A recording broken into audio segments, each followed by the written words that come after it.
कांग्रेस में राजस्थान में गुटबाजी है, लेकिन आरोप ये लगता है कि बीजेपी में भी गुटबाजी है। ऐसा आरोप कांग्रेस लगाती है, वो यही करेंगे, उनके पास कुछ बोलने को नहीं है, उन्होंने कुछ नहीं किया सिवाय आरोप लगाने। आप सांसद हैं, इंडिया अलायंस पर आपका क्या कहना है? ये सारा जो खिचड़ी है, ये खिचड़ी पता नहीं क्यों पकड़ी है, क्योंकि ये पक के भी इसका कुछ नहीं होगा।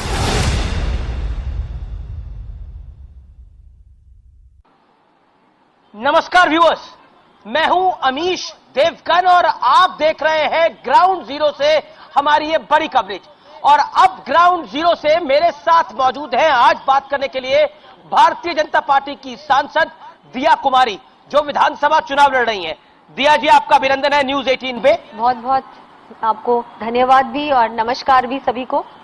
और जनता का भी अभिनंदन है, जोरदार तालियों के साथ जनता जनार्दन का भी अभिनंदन है। दिया कुमारी जी, पहला सवाल बनता है, जयपुर का राजघराना, युवा, स्मार्ट, लंदन से ग्रेजुएट, फिर भी पॉलिटिक्स में क्यों आ गई? किस चीज ने आपको मोटिवेट किया या फिर मजबूरी में राजनीति में आ गई? मैं तो ये कहूंगी कि सभी को पॉलिटिक्स में आने के लिए मुझे लगता है कि अच्छा है कि कोई भी, अगर आई थिंक आपने जैसे बताया राजघराना, एजुकेटेड, थिंक ये अच्छी बात है। सभी को, जिसके भी मन में सेवा करने की भावना है, उसको आना चाहिए, और स्पेशली यूथ को तो डेफिनेटली अब आना चाहिए। मैं ये कहना चाहूंगी कि मोटिवेशन मेरी जो दादी थी गायत्री देवी जी, वो पॉलिटिक्स में थी, स्वतंत्र पार्टी में थी, और जिस तरह से मैंने देखा था कि वो आगे बढ़कर किसी को भी कोई भी समस्या होती, पॉलिटिक्स छोड़ दी थी उन्होंने जब तक मैं बड़ी हुई तब तक, लेकिन वो जो मैंने देखा सेवा की भावना उनके मन में थी, वो बिल्कुल बचपन से मैं देखती आई थी। और मेरे पिताजी, सेवा की भावना है, पद की भावना नहीं है? नहीं, बिल्कुल भी नहीं। मैं जब एमएलए बनी, पहला चुनाव लड़ा, थोड़ा हेजिटेट भी कर रही थी कि मैं एक्चुअली पॉलिटिक्स में क्या करूंगी, कैसे करूंगी, लेकिन बिल्कुल जैसे ही मैं इसमें आई और फिर बहुत मेरी अच्छी जीत भी हुई, जनता का इतना स्नेह मिला, इतना आशीर्वाद मिला, उसके बाद इतना अच्छा लगा कि मैं कुछ भी, जैसे किसी की अगर गांव में रोड है या पानी की समस्या है या कोई भी चीज है, जब आप उनकी हेल्प करते हो और वो काम उनका करवा देते हो ना, उनके चेहरे पे जो मुस्कान होती है, वो देख के मुझे लगता है उससे बेटर और कोई चीज नहीं है, उससे ज्यादा खुशी और कोई चीज नहीं दे रही। ये एक सवाल मेरा है कि आप राजसमंद से लोकसभा सांसद हैं और 5 साल भी नहीं हुए हैं कार्यकाल को, और अब आप विधानसभा चुनाव लड़ रही हैं। एक सवाल बनता है कि ये प्रमोशन माना जाए या डिमोशन माना जाए? देखिए, पार्टी, मैं तो अपने आप को एक पार्टी का कार्यकर्ता मानती हूँ जी, और पार्टी ने जो पहली बार टिकट दी सवाई माधोपुर से, जो भरतपुर संभाग से था, जयपुर से नहीं था, वो भी मैंने बिल्कुल बहुत खुशी से वो काम किया। उसके बाद मुझे सांसद का चुनाव लड़ाया राजसमंद से, जो जहां 4 जिले लगते हैं और मेवाड़ और मारवाड़ दोनों ही जुड़ा हुआ है उस लोकसभा क्षेत्र से, और 3 संभाग जुड़ते हैं, उदयपुर, अजमेर और जोधपुर। तो वहां भी मैं नई थी, उससे पहले मैं वहां कभी नहीं गई थी, लेकिन आप देखिए कैसी पार्टी है भारतीय जनता पार्टी, और आज मुझे जयपुर से प्रत्याशी बनाया। तो मैं तो कहूंगी भारतीय जनता पार्टी का मैं तो एक कार्यकर्ता हूं, और पार्टी इतनी मजबूत है, हमारी जो कार्यकर्ता की टीम है ना, वो इतनी मजबूत है कि आप किसी भी कार्यकर्ता को कहीं से भी चुनाव लड़ा दीजिए, वो चुनाव जीतेगा। लेकिन 41 सीटों में जो पहली 41 सीटें आई, उसमें आपकी सीट का निर्णय हुआ। इसको एक कैटेगरी की सीट माना जाता है, बहुत स्ट्रांग सीट, स्ट्रांग होल्ड है बीजेपी का। बीजेपी ने आपको इतनी मजबूत सीट दी है, आपके लिए कोई मजबूत प्लानिंग भी कर रखी है, इसका मतलब भविष्य के लिए बीजेपी ने? देखिए, मैं ये नहीं जानती क्या प्लानिंग है क्या नहीं, लेकिन बहुत अच्छी सीट है। आज तो भारतीय जनता पार्टी के लिए सभी सीटें, 200 की 200 सीटें मजबूत सीट्स हैं। ये कांग्रेस को सोचना पड़ेगा उनके लिए सेफ सीट्स कौन सी है। अच्छा, आप कह रही है कांग्रेस को सोचना पड़ेगा कि उनके लिए सेफ सीट कौन सी है? अच्छा, मतलब आप कह रही हैं कि बीजेपी के लिए 200 की 200 सेफ है, कांग्रेस के लिए एक भी सेफ नहीं है। लेकिन अशोक गहलोत जी तो मिशन 2030 पे काम कर रहे हैं, उन्हें तो उम्मीद है कि 2023 में भी वही आएंगे और फिर 2028 में भी वही आएंगे और फिर वो तब मुख्यमंत्री बनेंगे। बताइए, आप लोग अभी की प्लानिंग कर रहे हैं, वो 2030 की प्लानिंग कर रहे हैं। उन्होंने, देखिए, उनके पास यही बातें हैं, उन्होंने घोषणाएं की हैं पिछले 6 महीने में, जिसमें से एक भी उनकी घोषणा अमल होने वाली नहीं है, ग्राउंड पे उतरने वाली नहीं है। दूसरा, 2030 तो बहुत दूर की बात है। उनको इतना सोचना ही नहीं चाहिए। अभी उन्होंने 5 साल बिताए अपनी कुर्सी बचाने के लिए, पता नहीं उस समय क्या हालत होगी क्या नहीं होगी। मैं आपको बताना चाहूंगी, इस बार भारतीय जनता पार्टी की सरकार आएगी और रहेगी 2030 तक भी और आगे भी। हमारी उनकी कुर्सी तो बीजेपी हिलाना चाहती थी, अमित शाह हिलाना चाहते थे, नरेंद्र मोदी हिलाना चाहते थे, सचिन पायलट को आप अपने खेमे में लेना चाहते थे। वो तो बार बार बेचारे यही कहते रहे कि देखिए मैंने बचा लिया, मैंने बचा लिया। गद्दार तो कांग्रेस के कई लोग थे, उन्होंने ये बोला। बिल्कुल भी नहीं, उनकी अंदरूनी लड़ाई थी, उनके अंदर की जो ये खींचतान थी, इस वजह से राजस्थान की जनता को इसका खामियाजा उठाना पड़ा। कोई भी विकास का काम नहीं हुआ, 4.5 साल 5 साल हो गए, अब कोई भी काम नहीं हुआ राजस्थान में। सारी योजनाएं केंद्र की थी, जिसमें इन्होंने श्रेय लेने की कोशिश की, उद्घाटन किए, ज्यादातर केंद्र की योजना के उद्घाटन। आप कह रहे हैं कांग्रेस में राजस्थान में गुटबाजी है, लेकिन आरोप ये लगता है कि बीजेपी में भी गुटबाजी है। एक वसुंधरा गुट है, दूसरा दिल्ली वाला गुट है, और माना जाता है कि दिल्ली वाले गुट ने निर्णय लिया है कि दिया कुमारी जो है, ऐसा आरोप कांग्रेस लगाती है कि दिया कुमारी वसुंधरा जी की रिप्लेसमेंट है। बिल्कुल भी नहीं। देखिए, आपने अपने आप ही बोल दिया, ऐसा आरोप कांग्रेस लगाती है, वो यही करेंगे, उनके पास कुछ बोलने को नहीं है। उन्होंने कुछ नहीं किया सिवाय आरोप लगाने का। सच क्या है? बिल्कुल भी नहीं। देखिए, कलेक्टिवली बीजेपी लड़ रही है ये चुनाव, और कलेक्टिवली 5 साल हमने काम भी किया है, जनता के बीच रहकर काम किया है। कोविड में हमारा एक एक कार्यकर्ता जनता के बीच में था, इनका कोई भी नहीं था। जो इतने लोगों को राशन बांटा, 80 करोड़ जो राशन बांटे सब गरीबों को, वो मोदी सरकार ने बांटे हैं। जो सारे जो काम हुए हैं वो सिर्फ और सिर्फ प्रधानमंत्री मोदी जी केंद्र सरकार के द्वारा हुए हैं, और भारतीय जनता पार्टी ने इन 5 सालों में विपक्ष में रहकर भी बहुत अच्छी भूमिका निभाई है। जी, आप बार बार कह रही हैं कि बीजेपी में कोई गुट नहीं है, कांग्रेस में गुट है, हमारे में कलेक्टिव रिस्पॉन्सिबिलिटी है। बीजेपी का चेहरा कौन है राजस्थान के अंदर? दिया कुमारी है, गजेंद्र शेखावत है, वसुंधरा राजे है, कौन है चेहरा? देखिए, चेहरे के बारे में तो प्रधानमंत्री जी ने सभा में कहा कि कमल का फूल है, और ये डिसीजन तो वैसे भी पार्लियामेंट्री बोर्ड करेगा। आपकी भी तो कोई ख्वाहिश होगी कि आपको भी कुछ बड़ा पद मिले, आप भी प्रदेश का नेतृत्व करें? नहीं, ऐसा कुछ नहीं है। जो भी पार्टी जिम्मेदारी देगी, पहले भी दी है, अभी भी दी है, वो मैं करूंगी। क्या आपको लगता है पॉलिटिक्स करना भारत में एक महिला के लिए आसान है? मेरा सवाल बहुत डायरेक्ट है। आप देखिए, मोदी जी ने तो आसान कर दिया, 33% रिजर्वेशन देखिए, बहुत आसान कर दिया। तो इसमें आसान बिल्कुल अब ऐसा नहीं है, अब अपॉर्चुनिटीज है। मैं सांसद रही हूँ, विधायक रही हूँ, मेरे लिए कोई भी ऐसा नहीं था कि भाई मैं क्योंकि मैं महिला हूँ मेरे लिए कहीं भी मुश्किल आ रही है। नहीं नहीं, ऐसा बिल्कुल भी नहीं है। जैसे और प्रोफेशंस में है वैसे ही पॉलिटिक्स में भी अब ऐसा कुछ नहीं है। क्योंकि आप राज परिवार से हैं, और एक आरोप लगाया जाता है कि राज परिवार के लोगों को क्या पता जमीनी हकीकत क्या होगी। यही बीजेपी आरोप लगाती है राहुल गांधी पर कि देखिए ये तो जिसे कहते हैं वंशवाद की राजनीति करते हैं। तो क्या उसको आप, उस आरोप को आप कैसे देखती हैं? नहीं, बिल्कुल भी नहीं, ऐसा है नहीं। बहुत सारे अर्स्टवाइल रॉयल फैमिलीज आज भी पॉलिटिक्स में है, और कांग्रेस की ओर से भी है, सिर्फ बीजेपी की ओर से नहीं है।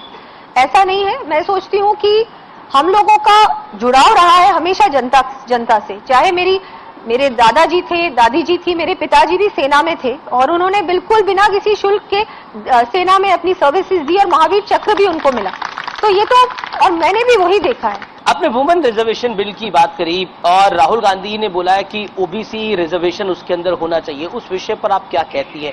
देखिए, ये तो जो भी होता है आगे की बात है, इस पे मैं क्या टिप्पणी करूं। ये तो सब जो निर्णय है जो भी केंद्र के द्वारा होता है। बिल्कुल। और आप भगवान राम के वंशज हैं, श्री राम सनातन में बड़े आराध्य हैं, लेकिन राजस्थान में हनुमान जयंती पर शोभा यात्राओं पे पत्थर फेंके जाते हैं, कांवड़ यात्राओं पे डीजे बजाने पर बैन लग जाता है। इसको आप कैसे देखती हैं? जी नहीं, ये बहुत ही गलत हुआ है राजस्थान में। ये जो तुष्टीकरण की राजनीति की है कांग्रेस ने, इसका जवाब तो जनता उनको देगी। और जिस तरह से ये इन्होंने रोक लगाई कि जितनी भी शोभा यात्राएं होती हैं, त्योहार मनाए जाते हैं, उसमें आपको परमिशन लेनी पड़ेगी, परमिशन दी ही नहीं इन्होंने। तो इस तरह की चीजें करना, तुष्टीकरण करना, ये बिल्कुल गलत है। और सनातन को लेकर ये जो इंडिया गठबंधन के कुछ घटक दल हैं, खासतौर पर तमिलनाडु में हमने देखा, हमने उत्तर प्रदेश में स्वामी प्रसाद मौर्य को देखा, सनातन को समाप्त करने की जो लोग बात कर रहे हैं, उस विषय पर आप क्या कहना चाहती हैं? बिल्कुल गलत है। सनातन को कोई समाप्त नहीं कर सकता। सनातन हमारे देश की संस्कृति का बहुत पुराना एक भाग है। हम कैसे उसको हमारे से अलग कर सकते हैं? लेकिन उन्होंने जो ये बात बोली है, ये बहुत गलत है, और ऐसा उनको नहीं बोलना चाहिए था। ऐसा और ये कांग्रेस के ही ये जो इनकी अलायंस है उसी के ये भाग है, उसी का पार्ट है ये। तो कांग्रेस, इसका मतलब कांग्रेस की विचारधारा भी यही है, कांग्रेस कहती है उनकी कि मानसिकता दर्शाता है ये सब। क्या आपको लगता है कि इस बार ये पॉलिटिकल मुद्दा भी रहेगा राजस्थान के विधानसभा चुनावों के अंदर, जिस तरह से सनातन को लेकर बयानबाजी हुई है? बिल्कुल रहेगा। सनातन पे इनको ऐसा नहीं बोलना चाहिए था। मैंने जैसे कहा कि जनता में बहुत गुस्सा है, बहुत रोष है। कुछ ही दिन पहले जयपुर में भी, जयपुर शहर में एक प्रदर्शन भी हुआ था इसके खिलाफ, और ये जगह जगह पे कर रहे हैं इस तरह की चीजें। तो ये बिल्कुल इसमें, इस चुनाव में आप देखेंगे कि इसका बहुत इफेक्ट होगा और ये इनके लिए बहुत घातक साबित होगा। एक सवाल जो कि बहुत महत्वपूर्ण है कि बीजेपी फ्री की पॉलिटिक्स का विरोध करती है, कहती है कि फ्री की पॉलिटिक्स नहीं होनी चाहिए, लेकिन अशोक गहलोत 450 रुपए का सिलेंडर देते हैं राजस्थान में। सीएम शिवराज, यानी बगल का प्रदेश है मध्य प्रदेश में, आप लोग सिलेंडर देते हैं 500 रुपए का। तो यहां पर फ्री की राजनीति है और वहां पर फ्री की राजनीति नहीं है, ऐसा क्यों? देखिए, इन्होंने, गहलोत जी ने इस 6 महीने में इतनी सारी चीजें फ्री में देना शुरू कर दी। चाहे बिजली की बात करें, चाहे ये सिलेंडर्स की योजना, उज्ज्वला योजना तो मोदी जी की योजना है, योजना वहीं से है, वहां से भी अच्छी कम। अभी हमारे सिलेंडर्स वैसे ही इतने कम हो गए हैं। इन्होंने क्या किया कि लास्ट के 2 महीने 3 महीने रह गए, अब मैं कुछ ना कुछ ऐसा करता हूं जिससे कि महिलाओं को मैं प्रभावित कर सकूं, उनके वोट ले सकूं। लेकिन इससे कुछ नहीं होने वाला। चाहे हम ये बात करें उज्ज्वला 500 रुपए की गैस सिलेंडर्स की, चाहे ये इन्होंने कहा है और भी कुछ फ्री में दिया है इन्होंने, लेकिन वो असलियत में ये है कि जनता तक वो पहुंचा भी नहीं है। ये मोबाइल फोन्स भी इन्होंने कहा स्मार्टफोन्स देंगे महिलाओं को। अगर मेरे क्षेत्र में मैंने वहां महिलाओं से पूछा कि आपको स्मार्टफोन्स मिले, उनको किसी को नहीं मिले, केवल 1-2 स्मार्टफोन्स दिए, वो भी पुराने जो होते हैं ना, यूज्ड मोबाइल्स, वो दिए। अच्छा, एक सवाल, बीजेपी में भी असंतोष है टिकट घोषणा के बाद, और कुछ और लोग भी दावेदारी कर रहे हैं। क्या आपको लगता है वो भारी पड़ सकता है, क्योंकि बागी खेल बिगाड़ सकते हैं भारतीय जनता पार्टी का? नहीं, ऐसा कुछ नहीं है, अभी ऐसा कुछ नहीं होगा। हम सब परिवार, एक बड़े परिवार के सदस्य हैं और सब लोग सही हो जाएगा, ऐसा कुछ भी नहीं है, कोई भी बागी नहीं है। पर आपको लगता है कि क्योंकि पिछली बार कांग्रेस का खेल बिगड़ गया था, इस बार बीजेपी का ना बिगड़ जाए? बिल्कुल भी नहीं, ये सब चीजें तो राजनीति का हिस्सा है, ये सब होता रहता है। लेकिन अंत में आप देखेंगे हम सब मिलकर चुनाव लड़ेंगे और बहुत अच्छी जीत होगी भारतीय। एक सवाल जो कि बहुत आवश्यक हो जाता है कि आप खुद एक महिला है, क्या आप मानती हैं राजस्थान में महिलाएं सेफ है? आज की तारीख में बिल्कुल सेफ नहीं है। ये 5 साल बिल्कुल सेफ नहीं थी। बलात्कार की राजधानी बन चुका है Rajasthan. Number 1 in crime against women हो चुका है, नंबर 1 इन रेप्स, नंबर 1 दलित अत्याचार पे भी नंबर 1 है। बहुत सारी ऐसी चीजों में नंबर 1 है Rajasthan, specially crime against women. इतना क्राइम बढ़ा है, कम से कम 20 घटनाएं रोजाना, रिपोर्टेड घटनाएं राजस्थान में हुई रोजाना। तो ये जो हुआ है राजस्थान में, इसकी जिम्मेदारी कौन लेगा? जो मुख्यमंत्री प्रियंका जी, तो प्रियंका गांधी कहती है लड़की हूं, लड़ सकती हूं, लेकिन एक बार भी प्रियंका गांधी एक भी इंसिडेंट में नहीं आई, एक भी परिवार को दिलासा नहीं दिया। आप उनसे पूछें, रणथंभौर आती हैं, घूमने आती हैं, हॉलिडे मनाने आती हैं, लेकिन एक बार भी किसी भी पीड़िता को या पीड़ित परिवार को मिली है क्या आके? उनको न्याय दिलाने का प्रयास किया उन्होंने? एक बार भी नहीं किया। पर प्रियंका जी उत्तर प्रदेश तो चली जाती हैं, मध्य प्रदेश वो बस वहीं जाती हैं, वो वहां जाती है राजनीति करने। यहाँ पर उनका उन्हीं की सरकार है, यहाँ पर आती कुछ करती, उन्होंने अपनी शक्ल तक नहीं दिखाई, एक भी परिवार के पास नहीं गई। ये सिर्फ रणथंभौर घूम के चली जाती है। अब आई है करने के लिए सभा, किस लिए? क्योंकि चुनाव आ रहे। क्या आपको लगता है कि इस बार महिलाएं निर्णायक होंगी राजस्थान के चुनाव में, और क्यों?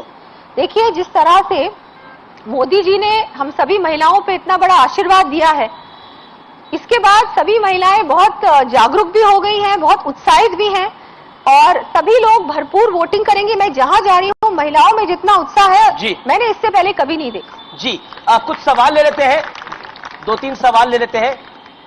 कोई हाथ खड़ा करे, उससे सवाल लेते हैं। जो तुष्टीकरण की राजनीति कांग्रेस ने की है, उसके जनता को जिस प्रकार का गुस्सा है, उससे राहत दिलाएगी या नहीं?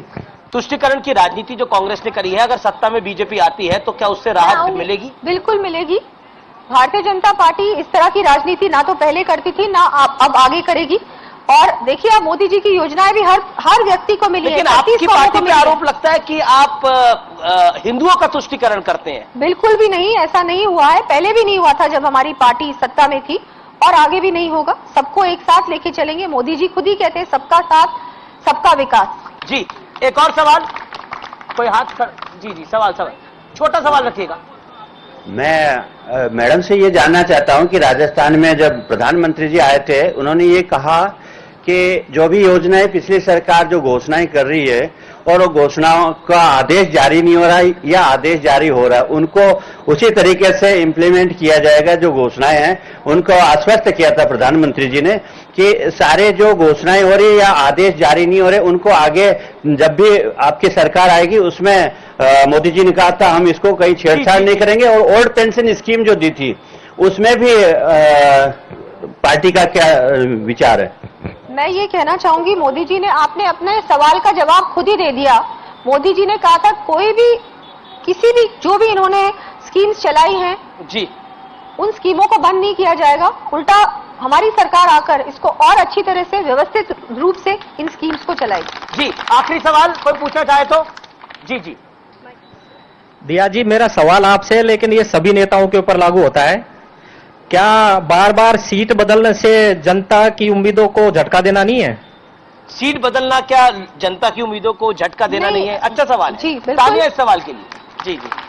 सीट तो पार्टी निर्णय लेती है किसको कहां से चुनाव लड़ाना है, तो इसमें तो मैं कुछ नहीं कहना चाहूंगी। ये तो डिसीजन हमारे पार्लियामेंट्री बोर्ड का होता है। कई बार तो नेता भी चाहते हैं कि सीट बदल जाए, उनको पता है कि उस एरिया में रोष है। हम कई विधायकों को ऐसा जानते हैं जो अपनी सीट बदलना चाहते हैं और अभी भी घूम रहे हैं टिकट बदलवाने के लिए। देखिए, मैं किसी और के लिए तो कमेंट नहीं कांग्रेस करूंगी। और बीजेपी में, दोनों में मैं किसी और के लिए कोई टिप्पणी नहीं करूंगी जी। मैं अपने लिए कहूंगी, मैंने तो वहीं से चुनाव लड़ा है जहां से पार्टी ने निर्देश दिया जी।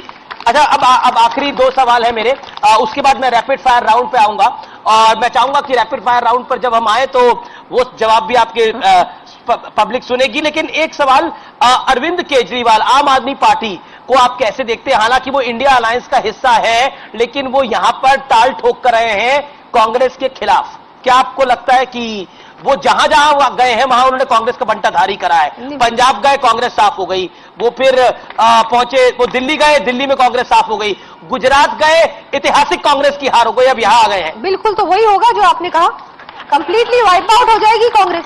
और असाउद्दीन ओवैसी को आप कैसे देखती हैं? वो भी इस बार चुनाव लड़ रहे हैं और वहां पर कई सीटों पे उनकी मजबूत दावेदारी है। मैं दूसरी पार्टी पे कमेंट नहीं करूंगी, पर फिर भी क्या आपको लगता है कि कई सीटों पे ओवैसी के साथ मुकाबला होगा? देखिए, ऐसा है, सबका अधिकार है, हर पार्टी का अधिकार है अपने कैंडिडेट्स को फील्ड करना, और बिल्कुल उसमें तो जो वो करेंगे करें, मैं उनके लिए क्यों टिप्पणी करूं? आप सांसद हैं, इंडिया अलायंस पर आपका क्या कहना है? ये सारा जो खिचड़ी है, ये खिचड़ी पता नहीं क्यों पकड़ी है, क्योंकि ये पक के भी इसका कुछ नहीं होगा। क्योंकि ये क्या करेंगे, इनको आपस में इनकी लड़ाइयां ऐसी होने वाली हैं।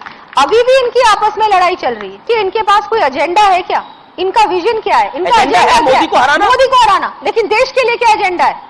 आपके पास देश के लिए कोई एजेंडा नहीं है। दूसरी तरफ मोदी जी कह रहे हैं कि मैं तीसरे टर्म में गारंटी देता हूं कि भारत को इतनी मजबूत अर्थव्यवस्था बनाऊंगा, एटलीस्ट तीसरे नंबर पे लेके आऊंगा। लेकिन राहुल गांधी कहते हैं कि 60% भारत का नेतृत्व इंडिया कर रहा है, इंडिया अलायंस कर रहा है, मतलब इंडिया अलायंस। देखिए, वो प्रदेशों में अलग अलग समीकरण होते हैं, अलग अलग कारण होते हैं जिस वजह से कोई सरकार हो सकती है वहां।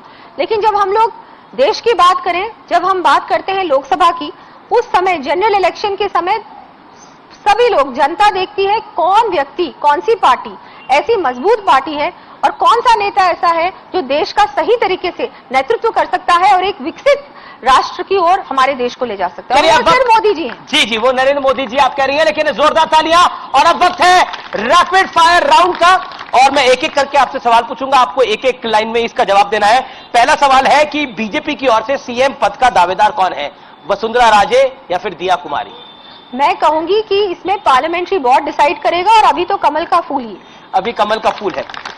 राजस्थान के लिए बेहतर मुख्यमंत्री कौन हो सकता है, अशोक गहलोत जी या सचिन पायलट जी? इन दोनों को बिल्कुल भूल जाना चाहिए, इनकी सरकार नहीं बन रही है, तो ये तो दोनों सवाल ही आपने बिल्कुल पता नहीं क्या, सवाल ही गलत है। अच्छा, राहुल गांधी ज्यादा बड़े राष्ट्रवादी हैं या फिर असाउद्दीन ओवैसी ज्यादा बड़े राष्ट्रवादी हैं आपकी राय में?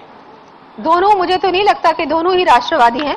उन्होंने ऐसा कुछ नहीं किया, मैंने कुछ ऐसा नहीं देखा जिससे कि मैं ये कह सकूं कि इन दोनों में से एक भी राष्ट्रवादी है। अच्छा चलिए एक अब अलग सवाल पूछ लेते हैं कि आप कोई खेल को फॉलो करती हैं, किसी स्पोर्ट्स को फॉलो करती हैं? थोड़ा बहुत करती हूँ, आजकल समय कहाँ मिलता है खेल को फॉलो तो करने वर्ल्ड में। कप देख पा रही हैं कि नहीं देख पा रही? इस बार बहुत कम, सिर्फ इंडिया पाकिस्तान का मैच देखा था। इंडिया पाकिस्तान वो का भी मैच एंड देखा? में। जी। वो भी एंड में।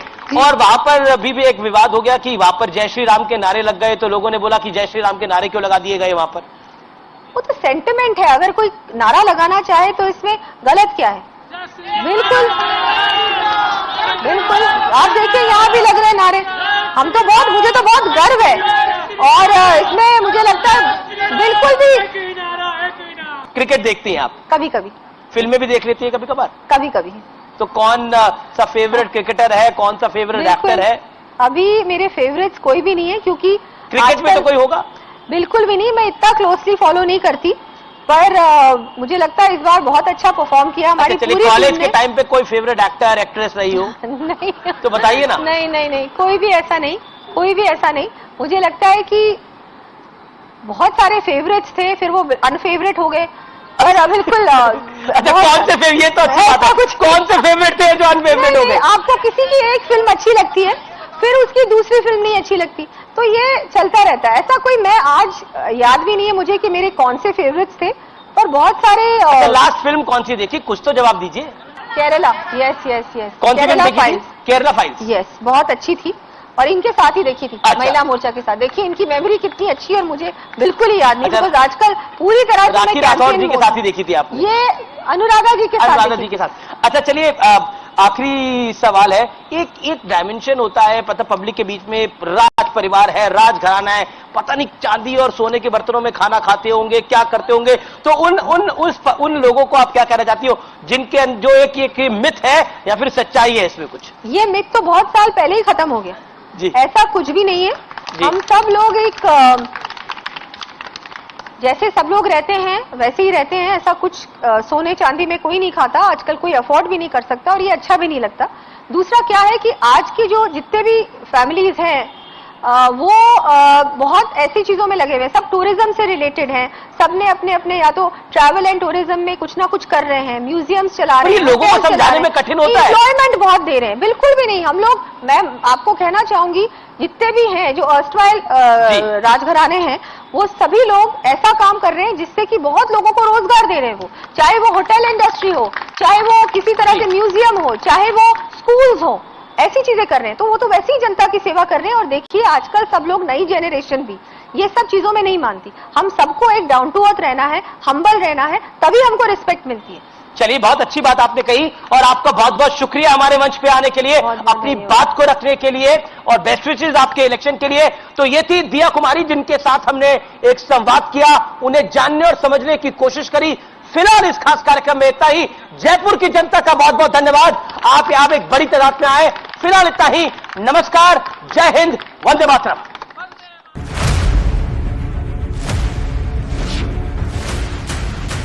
कांग्रेस में राजस्थान में गुटबाजी है, लेकिन आरोप ये लगता है कि बीजेपी में भी गुटबाजी है। ऐसा आरोप कांग्रेस लगाती है, वो यही करेंगे, उनके पास कुछ बोलने को नहीं है, उन्होंने कुछ नहीं किया सिवाय आरोप लगाने। आप सांसद हैं, इंडिया अलायंस पर आपका क्या कहना है? ये सारा जो खिचड़ी है, ये खिचड़ी पता नहीं क्यों पकड़ी है, क्योंकि ये पक के भी इसका कुछ नहीं होगा। ये